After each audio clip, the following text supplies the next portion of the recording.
Dans l'assemblée des saints, assoiffé je me tiens, que ton onction descende sur moi.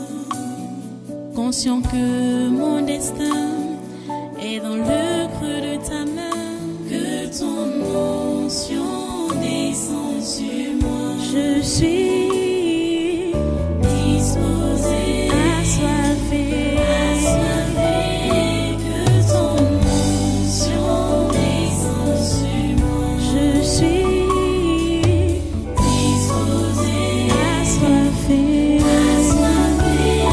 que ton onction descende sur moi.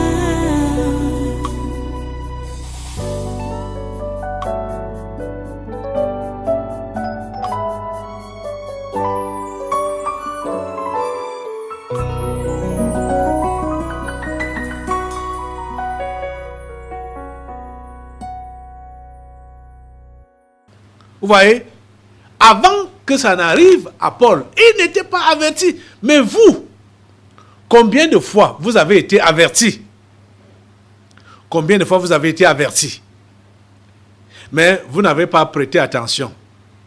Vous vous êtes seulement appuyé sur les détails que les esprits racontaient pour dire que non, là, il a exagéré. Là, ce n'est pas vrai. Là, c'est elle-même ou c'est lui-même. Là, c'est... Oh mon Dieu. Alors que l'essentiel t'a été dit.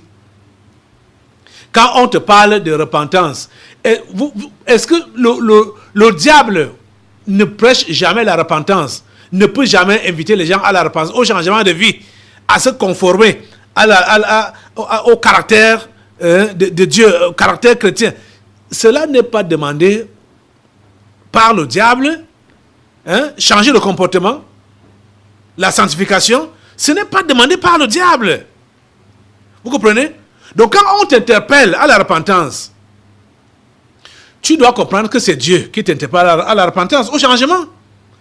Et au lieu que tu puisses t'attarder sur les détails, machin, et d'autres veulent donc développer l'esprit de divination pour qu'on lui dise avec exactitude ce qu'il a eu à faire. Si on a vu tel jour, telle heure, comment, avec qui.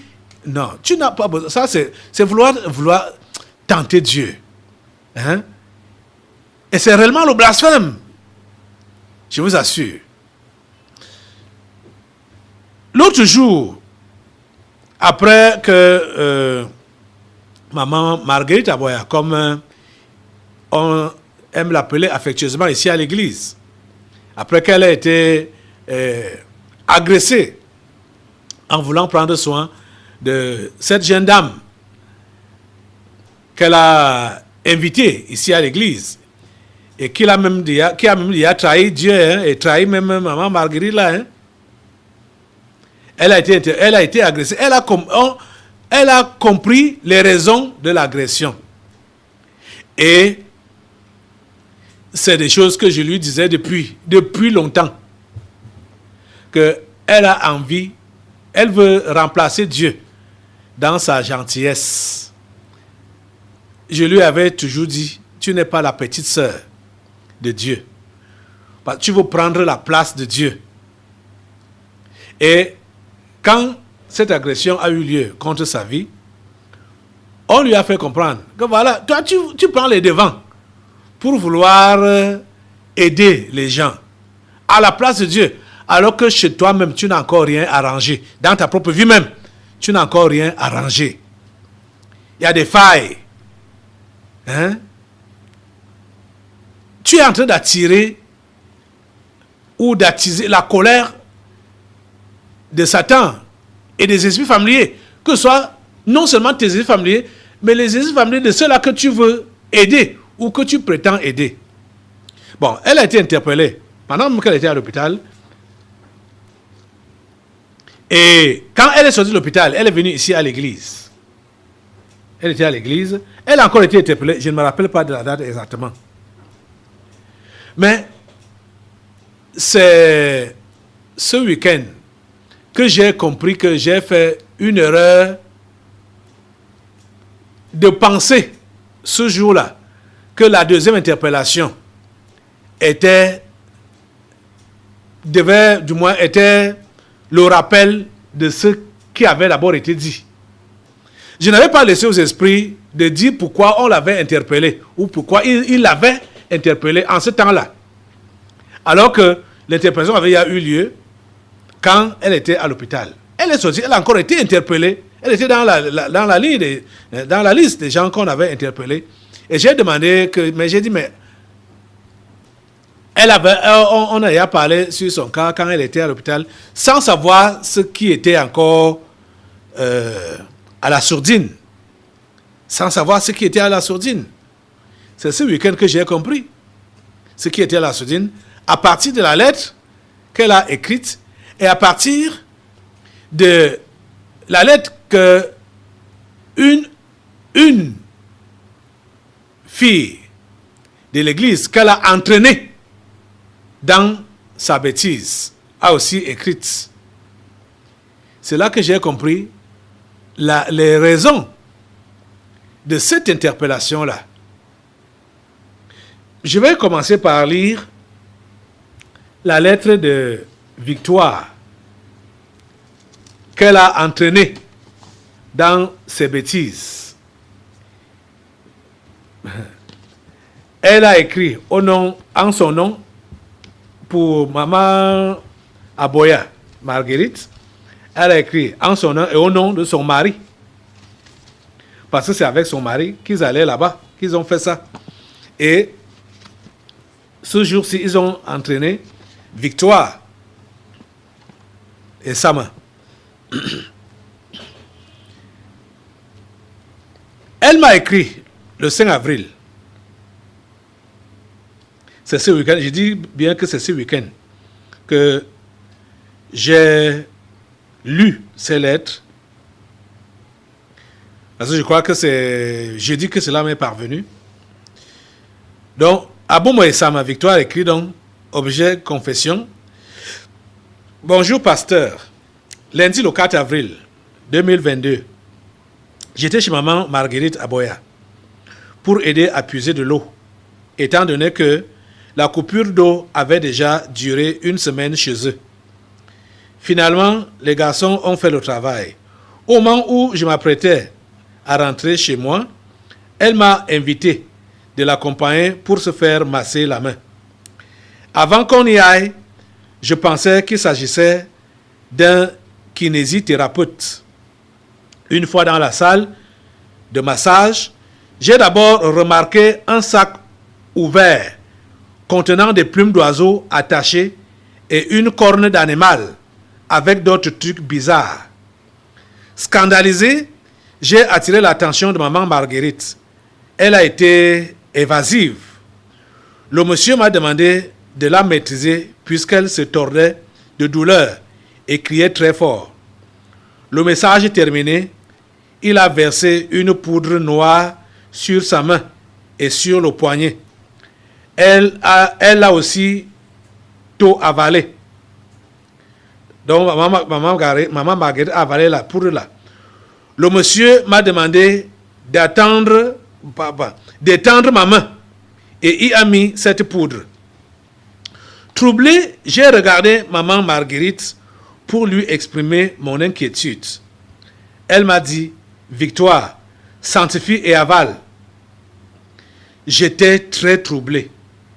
Et le guérisseur m'a dit, tu as accompagné la malade et tu l'as arrêtée, n'est-ce pas?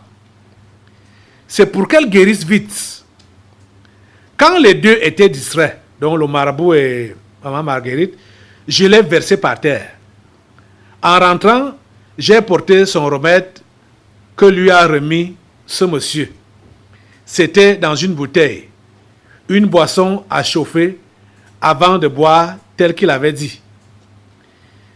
Très gêné, je lui ai demandé de m'expliquer. Elle m'a dit qu'elle n'est pas allée là-bas pour s'intéresser à ce qu'il fait, mais juste pour son massage. Parlant du sac qui contenait des trucs bizarres, je lui ai demandé si vous, pasteur, étiez au courant de la chose et qu'elle devait solliciter ton conseil avant de s'engager. Aujourd'hui, maman m'a dit qu'elle regrettait de m'avoir amené en ces lieux et même d'avoir fait tout ça. C'est mon interpellation de samedi du séminaire où on m'a fait comprendre que je vois et je ne parle pas qui m'a poussé à informer mes parents une fois rentré à la maison. Je regrette très sincèrement de m'être rendu chez un marabout sans le vouloir et j'implore le pardon de Dieu, le tien et celui de toute la communauté, pour moi-même, pour maman Marguerite et son mari. Que Dieu te bénisse. Vous entendez les choses? Voilà donc quelqu'un qui a subi un coup, maman Marguerite. Voilà une écharde qui a été placée dans le corps de cette femme à cause de son non-sérieux avec Dieu, sa propre relation avec Dieu et son esprit de non-radicalité vis-à-vis de ses enfants et vis-à-vis d'elle-même, et qui voulait donc évangéliser et qui voulait sauver des âmes.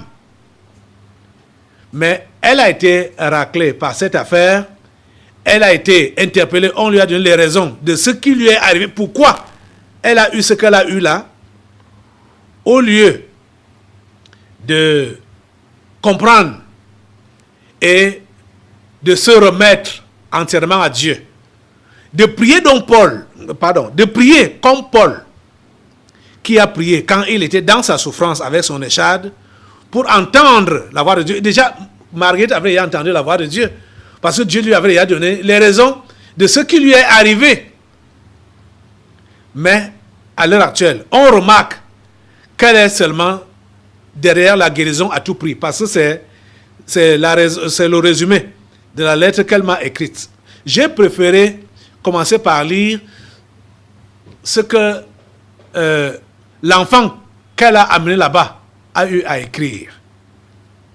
Parce que quand ils sont entrés dans ce lieu, l'enfant entré là-bas pour la première fois et a déjà remarqué l'aspect. Mais cette femme, quand elle dit qu'elle confesse, parce que quand elle dit qu'elle confesse, elle confesse comme si elle ne savait pas que c'était chez un charlatan qu'elle entrait. Elle n'est pas sérieuse dans sa confession. Donc, ça dit, décrit déjà le milieu dans lequel elle est allée pour se faire masser la main. Comme l'enfant d'emblée, dès qu'ils sont entrés, elle a vu les plumes d'oiseaux, les cornes d'animaux, machin, tout ça là. Déjà, d'emblée, elle était touchée. Elle a compris que ça, c'est chez un marabout. Et tout à l'heure, pendant la prière, on a attaché les marabouts camerounais, on a attaché les marabouts étrangers qui vivent au Cameroun avec tout ce qu'ils ont. Et quelqu'un du tabernacle va mettre ses pieds chez un marabout. Vous voyez la déception. La déception, c'est la déception. Et ce n'est pas quelqu'un n'importe qui, quelqu'un même qui a été avisé, qui a été interpellé et qui est en train de subir une leçon à cause de son non-sérieux avec Dieu. C'est cette personne qui prend encore ses pieds, ses mains, son être entier, pour aller chez un marabout, jusqu'à aller avec l'enfant d'autrui chez un marabout. Vous voyez, elle a été... Je comprends pourquoi elle a été interpellée l'autre jour. Parce que dès que tu as même dès que tu as même remarqué l'atmosphère de cette salle, les plumes d'oiseaux, les cornes, machin, tu sors, tu dis, mais tu m'amènes chez un marabout, tu viens faire quoi chez un marabout? Tu prenais tes pieds, tu sortais directement là. C'est ça qu'il fallait faire. Directement là. Oh mon Dieu. C'est bizarre. C'est bizarre. Cette femme a donc prétendu faire la confession, mais je vous dis que en lisant la lettre de la fille et en comprenant et en écoutant ce que elle dit dans sa confession,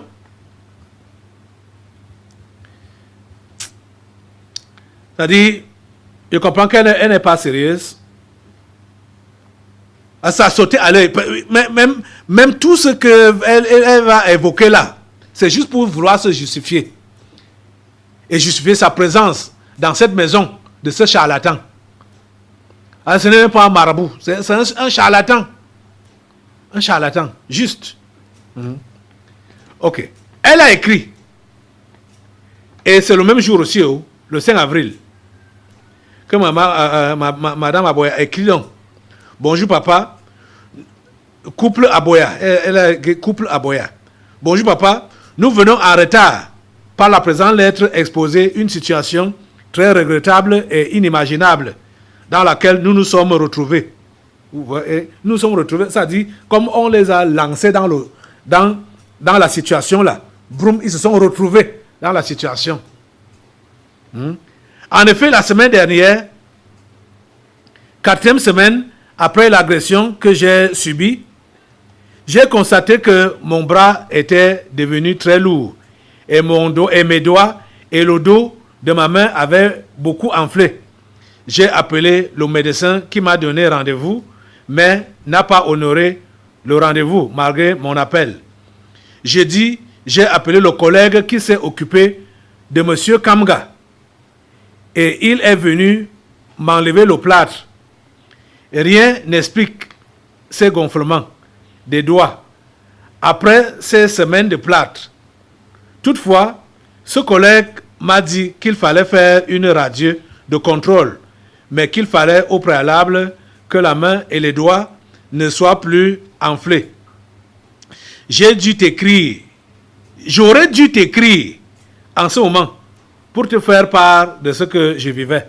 Je ne l'ai pas fait. Je m'en veux pour cela.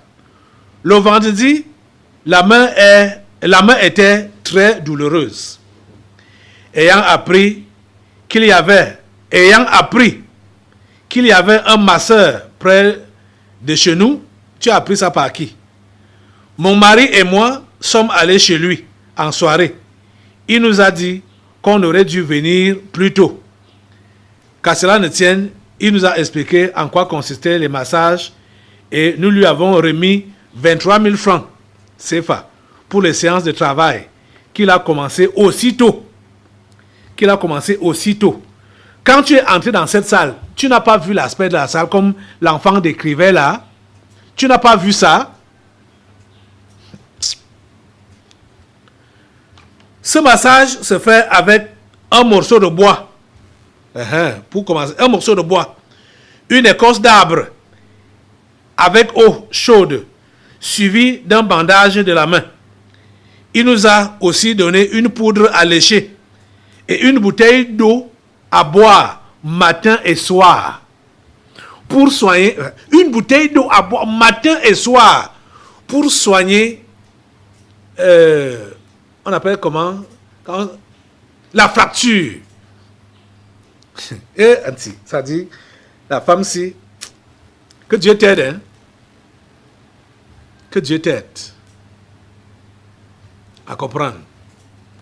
Et que Dieu t'aide à te repentir, sincèrement. Elle dit, je dois avouer, seulement à ce niveau-là, quand elle dit ce qu'elle dit là, est-ce que vous voyez le sérieux dans ce qu'elle dit là? C'est pas du tout sérieux. Pas du tout. Victoire, d'emblée, quand elle est entrée dans la salle, elle a compris que ça, c'était un mauvais lieu. Un mauvais milieu, d'emblée. Et quand on lui donne la poudre, mais comment est-ce que vous pouvez expliquer que vous amenez avec un malade, vous amenez un malade à l'hôpital. On lui donne les paracétamol pour ses maux de tête. Parce que tu as accompagné le malade, c'est toi qui tiens le malade. On te donne aussi les paracétamol pour dire que comme tu as participé à sa guérison, à son traitement, ok, prends aussi les paracétamol pour que le malade guérisse vite. Est-ce que ça a un sens? Ça a un sens logique. Hein? On donne la poudre à Marguerite, elle boit, elle lèche ça. On donne aussi la poudre à la fille. Et Marguerite dit à la fille que sanctifie et lèche et mange. Avale. Sanctifie et avale. Et le marabout lui dit que comme tu es venu, tu accompagnes la malade, c'est pour activer sa guérison que tu dois participer à manger aussi la poudre là. Vous écoutez les histoires des bêtises. Je crois que ce cas a été juste exposé pour montrer l'état de cœur de plusieurs ici. Ça, c'est juste un exemple. L'état de cœur de plusieurs ici. Comment est-ce que vous êtes? À quel niveau est-ce que vous êtes? Si votre chair est attaquée, est-ce que vous allez continuer à faire confiance au Seigneur? Marguerite veut la guérison à tout prix. Pour commencer à dire qu'elle a été chez le charlatan, elle commence d'abord à vouloir situer le contexte qui l'a amené à aller dans ce lieu-là. Hein? Le vendredi, le matin, ayant appris qu'il y avait un masseur pas très loin de chez nous. Ayant appris qu'il y avait un masseur pas très loin de chez nous. Ayant appris, tu as appris. Et quand tu es allé, tu as vu quoi? Tu as vu quoi? Oh. Et elle dit, je dois avouer que je suis parti de là avec quelques inquiétudes, des questions et ressentiments. Car bien que j'eusse entendu parler ici et là de vertu de ces massages, je n'imaginais pas comment ça se passe. Je me disais surtout que tout ça frise non seulement le maraboutage, mais aussi que ça ne pouvait pas résoudre le problème de mes os du doigt gauche. Je n'ai pas échangé mes préoccupations à mon époux, car j'hésitais. Les deux étaient là, les deux ont vu. Vous voyez? Elle dit que ça frisait avec le maraboutage, ça frisait. Donc, vous voyez, elle dit qu'elle confesse, hein, mais elle dit qu'elle a vu que ça frisait avec le maraboutage.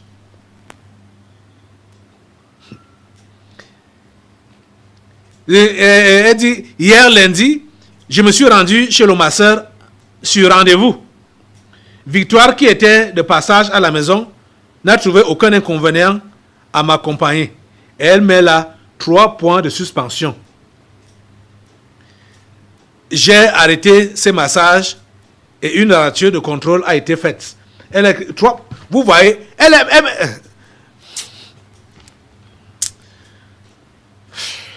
je parle de ceci juste si quelqu'un a l'intention de vouloir faire comme elle, que la personne se ressaisisse. C'est-à-dire, tu mets plutôt l'attention sur le physique que sur le spirituel. Je veux dire, le salut de ton âme ne t'intéresse pas, c'est la santé du corps que tu veux à tout prix. Il faut changer d'avis, il faut changer de vision. Comprenez ça? Plusieurs ici, ça c'est juste un cas pour maman Marguerite ici, ont été avisés par rapport à ce qui devait leur arriver. Ou après qu'ils aient eu une attaque, ils ont compris les raisons de ces attaques-là. Mais ils font comme si de rien n'était. Ils ne continuent pas à faire confiance à Dieu pour toujours continuer dans leur logique.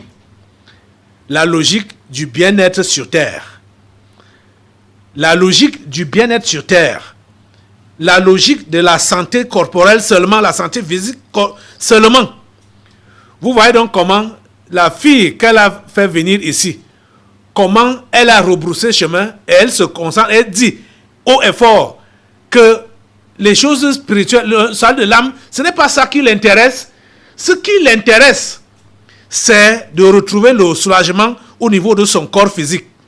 Et vous voyez que c'est la même semence qui anime la personne qui a fait venir cette fille ici, elle s'appelle encore comment là?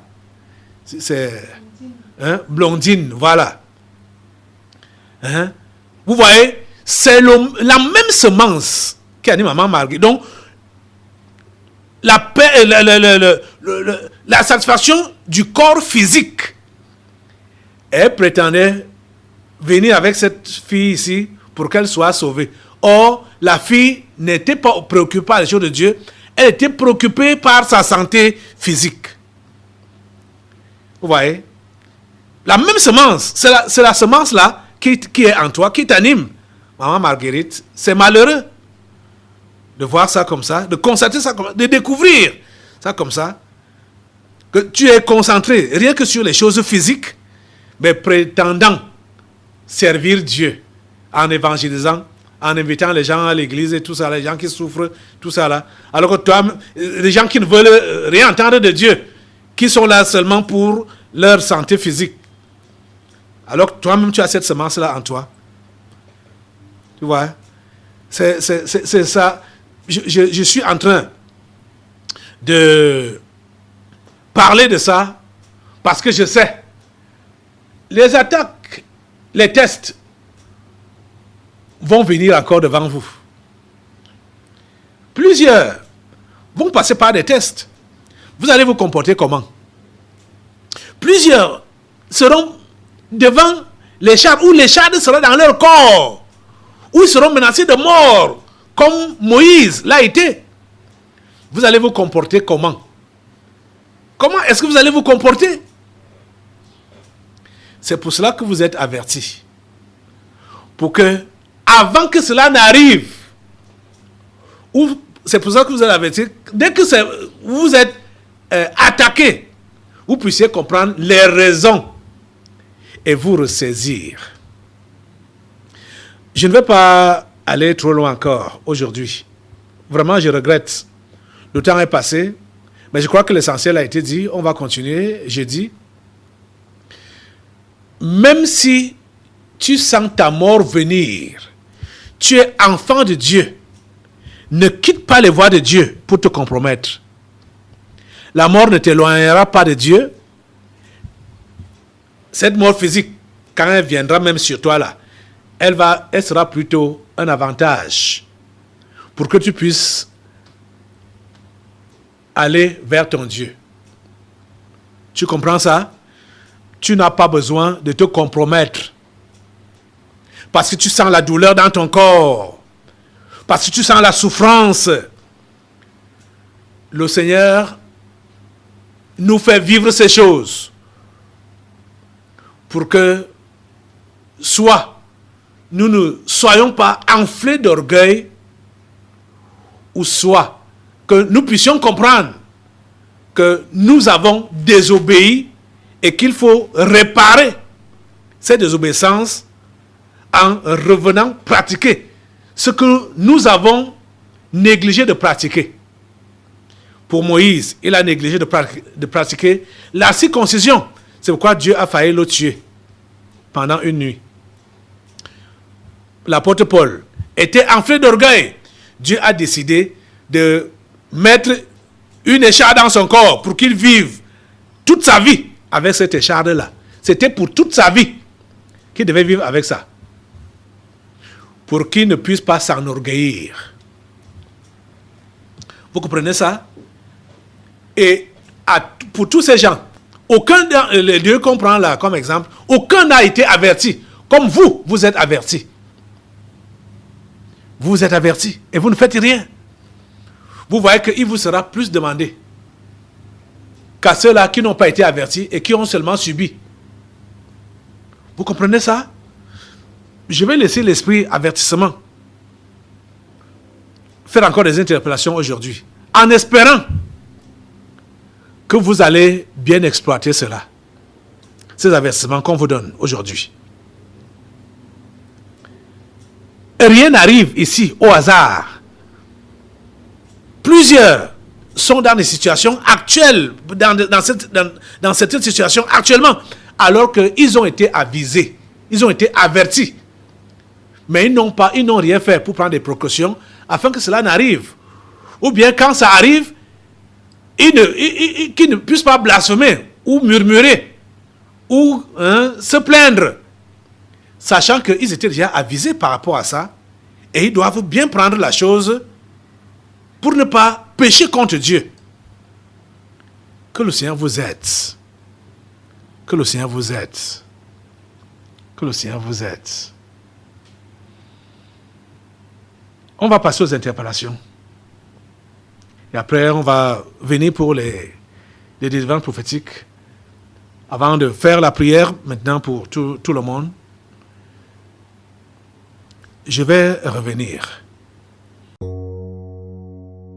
Dans l'assemblée des saints, assoiffé je me tiens, que ton onction descende sur moi.